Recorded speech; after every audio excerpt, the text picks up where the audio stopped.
Right, Treagles, what's happening? So today is game day. We are back in action. We're back in League 2 action after our exits out of the FA Cup. We're home for this. We're off to the Hive. It's Barnet v Colchester United. Little bit of a fun fact if it ever comes up in a pub quiz. I once went for a job interview where the Colchester United's dad actually did my interview. Didn't get the job, funny enough. Don't know why. Maybe it's because I said his son's shit. Ah, I'm joking. I never said that. I said he's actually got to play for me to say he's shit. Anyway, let's enough of chatting bollocks. Let's get to the football. Nose! So Colchester finished 8th last season, played 46, won 19, drew 12, lost 15, scored 67, conceding 57, as a plus goal difference of plus 10, and they finished on 69 points. They currently sit 13th, and their last 5 games have been 3 wins, 1 draw, 1 loss. They've actually lost their last 2 in the bounce, but they have come in the FA Cup and the EFL Trophy. Last time they lost away in the league was almost 2 months ago. John McGrill has been the gaffer of Col U since May last season, been in charge of 72 games, winning 25, drawing 18 and losing 29. That gives him a win percentage of 34.72. Now Col U's danger men they've selected could be Mikel Mandron, who's got 6 goals in 15, Sammy Zamodics, who has 4 goals, 1 assist in 16, and Cole Reid leads away with most assists with 4 and 3 goals in 9 games. Last time we played Col U was only last season, ending in a 2-1 win to Colchester United.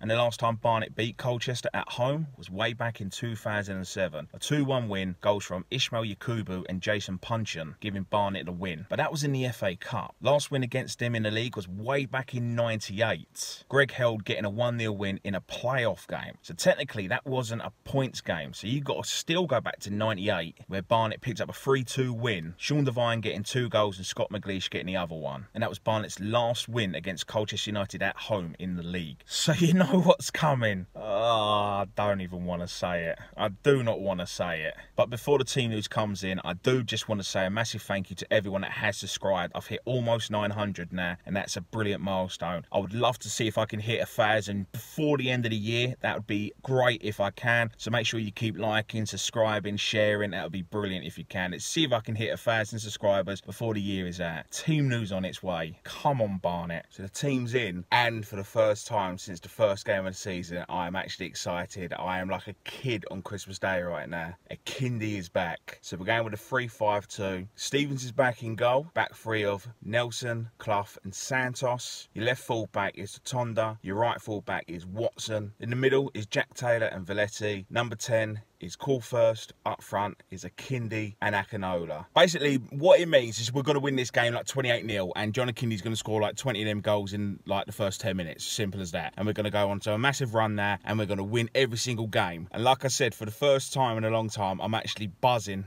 and excited about going to a Barnet game. Ask me how I feel come 4:45, because right now I'm excited. I don't know how I'm going to feel come the end of the game. 4 minutes in, first real dangerous attack from Barnet. Free kick just on the area. Ryan Watson worked the keeper well, but he got down.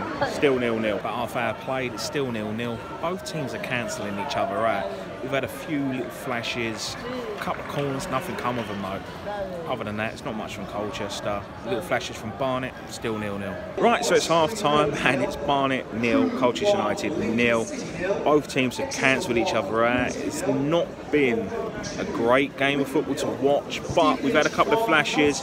We've had loads of corners, but again, nothing come of them. A few free kicks. We've had probably more chances than Colchester United. There's not been a great deal from them, to be honest with you. But like I said, both teams are very hard to break down at the moment. 0-0, 45 minutes to go, 54 minutes in, and the first dangerous attack from Barnet. A shot from Akinola, just straight wide. Shaq unfortunately wasn't there to slide it home. Still 0-0. Other than that, it's still pretty much the same. A little bit of long ball though, still cancelling each other out. Almost 60 minutes in and Colchester are claiming a handball from Barnet on the line. I'm too far away to see. If it was, we've got away with that one. One need to go, just had a free kick outside their area, came at nothing, and they cleared. About 15 to go, and Colchester's just probably had their first real chance.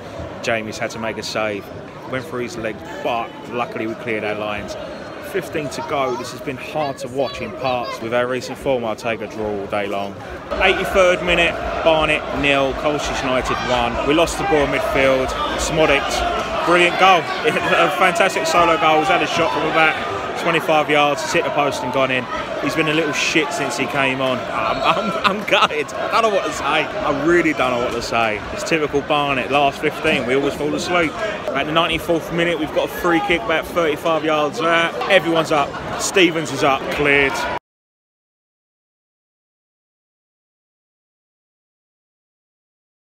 So the game finished Barnet 0, Colchester United 1. What do I say that I haven't already said in the past? What do I say that fans ain't already saying as well? It's just another performance where we've lost due to a late goal again. Now let's be honest, this was your typical League 2 game. Very scrappy, very congested. No one was breaking each other down. There wasn't a great deal going for either one of these teams. And to be honest with you, it was only going to take one shot and that was going to be the winner. And come second half, and that's what happened. It pretty much stayed the same for me, and then Colchester managed to get a shot off and they scored from it. Like I said, I don't know what to say. 13 games now in all competitions with no win, 2 clean sheets all season. We are now in the relegation zone. People calling for the manager's head. I don't know if that's the right calls, and the reason why I say that is because if you sack him now, one, who's going to want to touch us? No one's going to want to touch us with a barge pole. Maybe Martin Allen would be the only one that would be available. I know people are saying, don't mention his name. Let's be honest, hear me out. If Martin Allen came back in, started turning results around, no one would bat an eyelid.